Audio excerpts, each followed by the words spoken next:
Breaker channel में मैं राखी रॉय हल्दर आप सबका स्वागत करती हूँ। इस चैनल की डोर का एक सिरा बंधा है क्वांटम विज्ञान से और दूसरा सिरा स्पिरिचुअलिटी और कॉस्मिक एनर्जी की बातों से।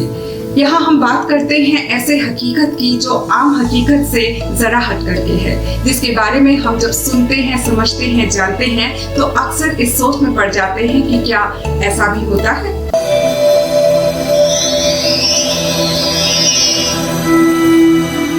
ब्रेकर चैनल के क्वांटम दुनिया सीरीज में आज हम बात करेंगे दिल और दिमाग से निकलने वाली बिजली की। कहते हैं ना, दिल की गहराई से निकली हुई बात कभी खाली नहीं जाती। आखिर दिल की गहराई से निकलने वाली आवाज में या बात में ऐसा क्या होता है जो इस बात को इतना असरदार बना देती है?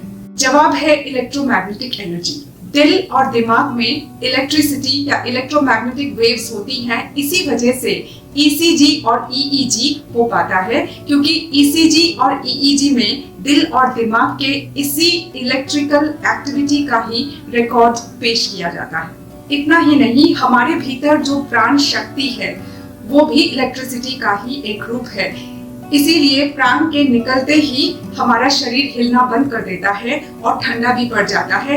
ठीक उस मशीन की तरह जिस मशीन में तार से बहकर के जो इलेक्ट्रिसिटी आ रही थी, उस इलेक्ट्रिसिटी के प्रवाह को अगर रोक दिया जाए तो मशीन चलना बंद हो जाती है और साथ ही वो तार भी धीरे धीरे ठंडा पड़ जाता है। हमारे दिल और दिमाग में इलेक्ट्रोमैग्नेटिक वेव्स हैं और इलेक्ट्रोमैग्नेटिक वेव्स को फ्रीक्वेंसी में नापा जाता है।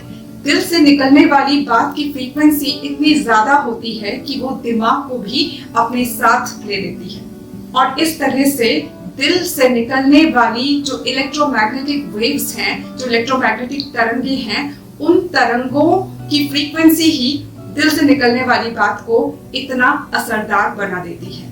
तभी कोई बोल बोल कर भी लोगों के दिलों को छू नहीं पाता और कोई 5 मिनट बोलकर ही लोगों का दिल लूट करके लेकर चला जाता है। ये सब फ्रीक्वेंसी की कहानी है।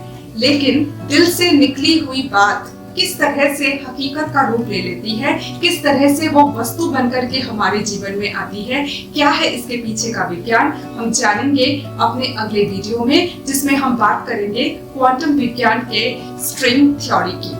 दिल और दिमाग में जो शक्ति बिजली बनकर के बहती है, उस शक्ति का रिश्ता साहित्य में जिसे हम मैं की शक्ति कहते हैं उससे है।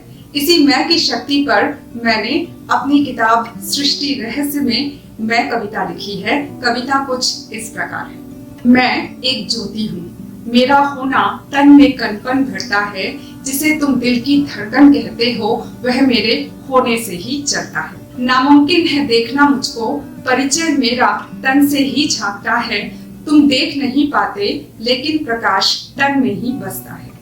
मुझे तन की डिबिया में बंद समझते हो तुम, महसूस करता हूँ मैं, असर तन पर देखते हो तुम समझते हो तन के सुकून से ही सुकून मुझे मिलता है। अगर ऐसा ही होता तो कोई महलों में क्यों तरसता है।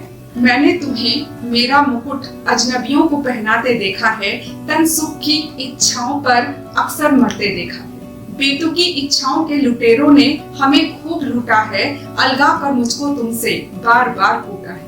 तुम्हारे भीतर ही मैं अज्ञान के हाथों गिरवी हूँ, कसम मुक्ति की लेकर देखो, बिंदु से सिंधु तक जो पहुँचा दे मैं वही सीढ़ी हूँ। इस मैं की शक्ति को बेतुकी इच्छाओं से बचा कर रखना बहुत जरूरी है, क्योंकि यही मैं की शक्ति से निकलने वाली जो इलेक्ट्रिकल एनर्जी है, इलेक्ट्रोमैग्नेटिक एनर्जी है, वो वस्तु बनकर के जीवन में ढल करके आ जाती है। क्या है इसके पीछे का विज्ञान, कैसे होता है ये हम जानेंगे अपने अगले वीडियो में क्वांटम साइंस के स्ट्रिंग थ्योरी के जरिए। ये वीडियो अगर आपको अच्छा लगा हो, इस तरह का विषय अगर आपको सुनना पसंद है तो इस चैनल को लाइक, शेयर और सब्सक्राइब कीजिए।